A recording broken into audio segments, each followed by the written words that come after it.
রূপকথা ছিল এক ছোট শহরের মেয়ে।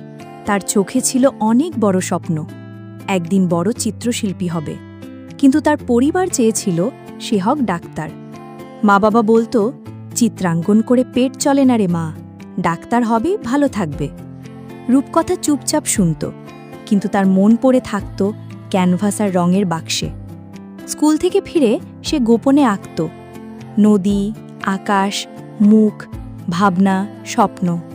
একদিন স্কুলে একটি চিত্রাঙ্কন প্রতিযোগিতা হলো। বিষয় ছিল স্বপ্নের শহর। রূপকথায় একটানা 5 ঘন্টা বসে একটা ছবি আঁকল। ছবিতে ছিল গোলাপি আকাশ, উড়ন্ত ঘর, জলপথে হাঁটছে মানুষ, আর ঠিক মাঝখানে একটা কালো ঘর, সেই ঘরটার নিজের, যেটা সে ভালোবাসে না। জাজেরা অবাক হয়ে বলল, তুমি তো খুব সুন্দর এঁকেছ, কিন্তু এই কালো ঘরটা কেন?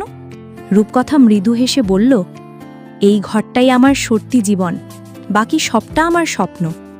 আমি চাই সত্যিকেও রঙে রাঙিয়ে তুলতে। সেদিন সে প্রথম পুরস্কার পেয়েছিল।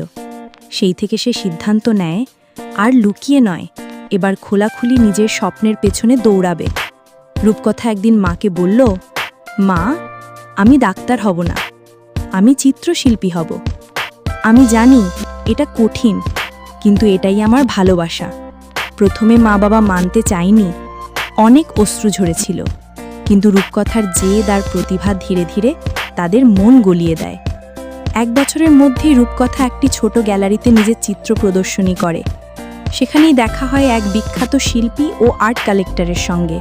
তিনি বলেন, তোমার ছবিতে গভীরতা আছে, একটা গল্প আছে, চলো তোমায় বড় শহরে নিয়ে যাই, শেখাবো শিল্পকে কিভাবে জীবনের রূপ দিতে হয়।